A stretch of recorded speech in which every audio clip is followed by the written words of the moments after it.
Hey YouTubies, this is Amy coming to you with my week 20 post-op update following duodenal switch surgery that I had with Dr. Enox on June 24th of 2015. On my date of first consult, I had weighed in at 275. On date of surgery, I weighed in at 260. Last week I hit Wonderland and reached 199, and this week I weighed in at 196. So a 3-pound loss for this week. And cruising right along. Happy to see the scale moving down at a 3-pound clip at this stage, so totally pleased with that outcome. Today I kind of wanted to go over some vitamins because I've had a number of people request sort of what my vitamin regimen is.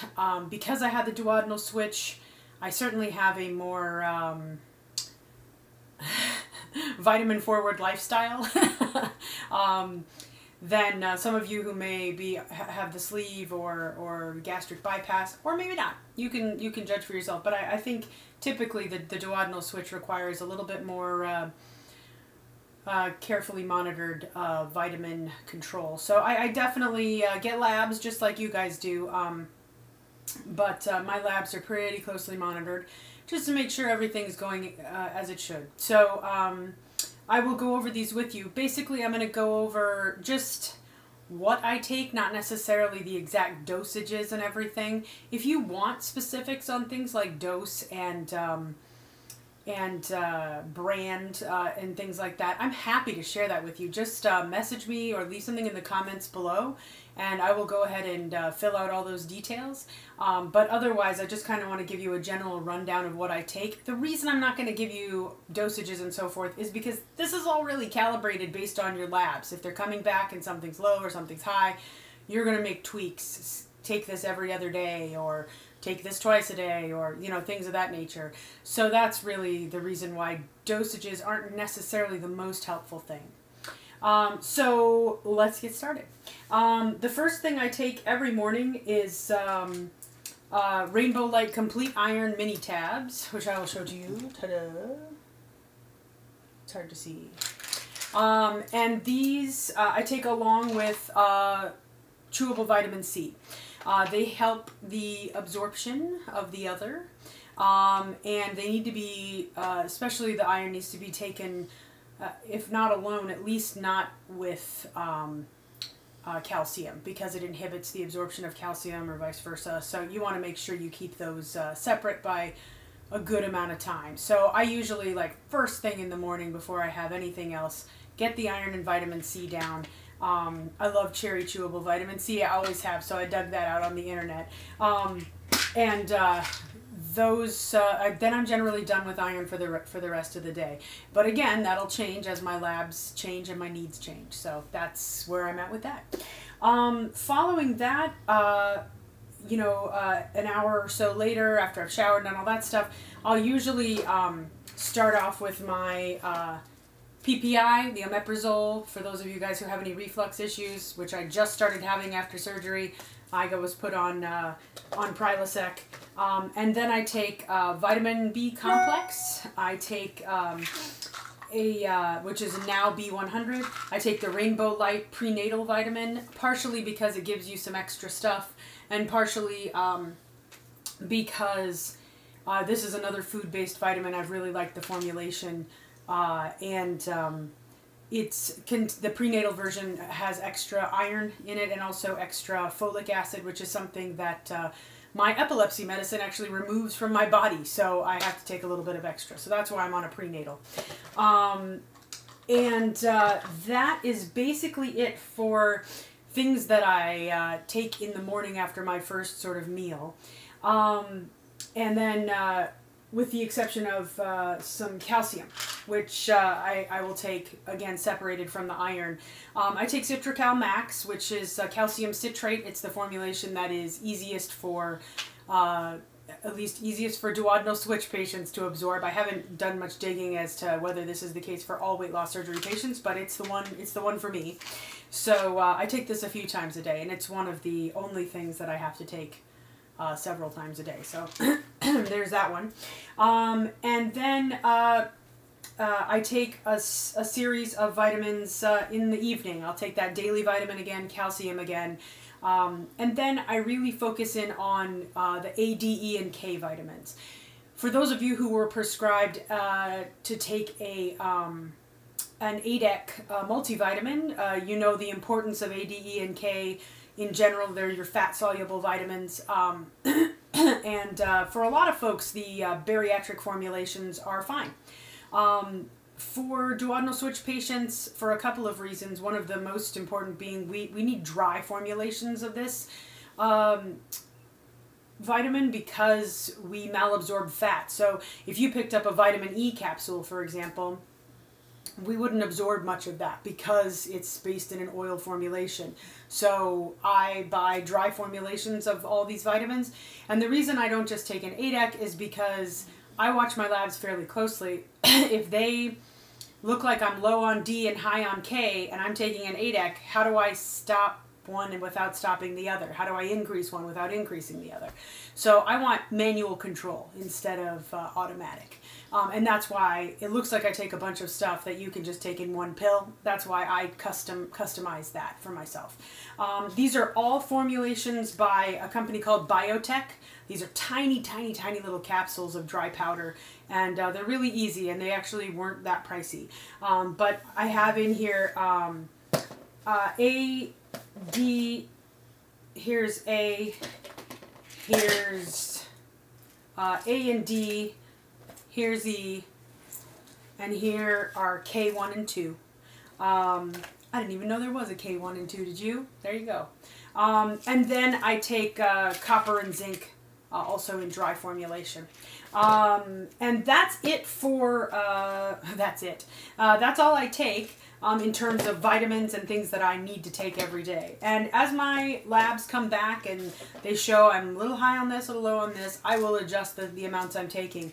But we're talking about pretty drastic differences between what's in a bariatric vitamin or what's in one of these dry formulations versus what's in a standard multivitamin. And just to give you one example, let's just take vitamin A. Vitamin A, 25,000 units in each one of these little tiny, tiny capsules. Vitamin A here, 4,000 units. So it's just a vastly different amount. Those are the levels of vitamins that I gotta take. So I'm hoping we never have a zombie apocalypse, because otherwise the DS patients were pretty much screwed.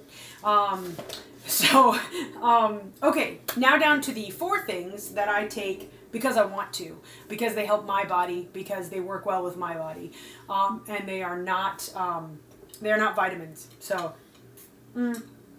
some of them may have some vitamins in it, but they are not part of my vitamin regimen. They're just crap I take. The first is fish oil. This is Omega Via fish oil. Let's see if you can see that one. No better. It's terrible. All of these are available, I promise. I can get you any of this information you like. I actually found this fish oil looking on a website called Labdoor, I believe it's called. I went with Labdoor. You don't buy the vitamins there, but they go through and basically they're an independent lab that checks to make sure that the contents of your vitamins are what the manufacturer says they put in there, quality control and purity and all that kind of stuff. It's kind of a nice site, and you can use it for protein, for fish oil, for fiber, daily vitamins, all kinds of stuff, weightlifting, different types of things. So it's worth taking a look at. It's free. And they seem to be pretty independent of the companies that produce the stuff, which I really liked. So this is pharmaceutical grade fish oil, and it has quite a bit of omega-3 in it, so I like that one. So this is number 1 of 4. Number 2, Citruscell. You guys have probably seen or heard of this.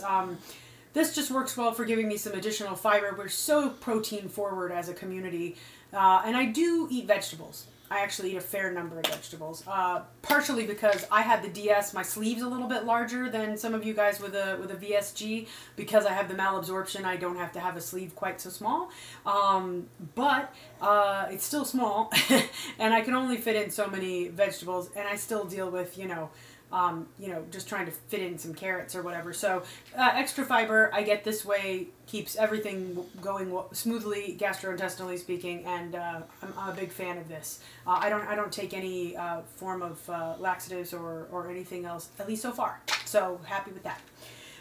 The next thing I take is Clinicure. Clinicure is just kind of a hair and nail vitamin. I know that it's helping a lot with my nails. I can feel the difference. I took it well before surgery, many months before surgery, and was quite happy with it.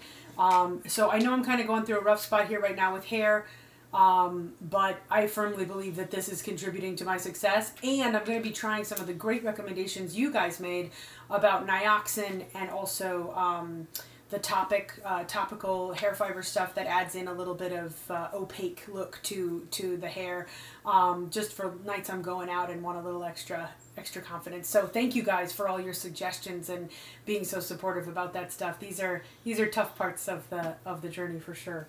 The last thing that I take is a probiotic. Mine is Exos. EXOS. It's by Thorne, and they do a lot of vitamins and supplements, mostly supplements related to training, athletic training, weight training, things of that nature. I've been really happy with all of their products when I was doing heavier weightlifting last year before surgery, and so I trust them with my probiotic needs as well. So that big pile that I just told you is it. But I find it to be not too cumbersome. Honestly, other than I take some early morning iron, I take pills a couple times a day and 1 extra dose of calcium at night. And that is pretty much it. It's not too tough. And most of these capsules, with the exception of the big multi and the calcium, the pills are really tiny. So it's just not, I take 4 or 5 at a time and I'm done. So it's definitely pretty doable. But it's something you should think about if you're considering what surgery you'd like to have. You got to keep your eye on it when it comes to the duodenal switch, or you could end up in the hospital. So it's not something to be trifled with for sure. Anyway, that's all I've got. Thanks so much for watching. And if you stopped watching, well, you won't hear me say this, but I certainly don't blame you. Vitamins aren't something everybody's interested in. But if you are interested in brands, I don't choose these lightly. Honestly, I choose the dry formulations because I specifically need them, and I choose everything based on some pretty decent amount of research. So if you're interested in what I chose and why, by all means let me know, and just let me know in the comments below. I hope you guys have a fantastic week. Things are cruising along for me. The weather's nice and gorgeous outside, and I'm here to enjoy a little bit of fall before winter gets its teeth into us. So take care, you guys, and I'll talk to you in a few days. Bye.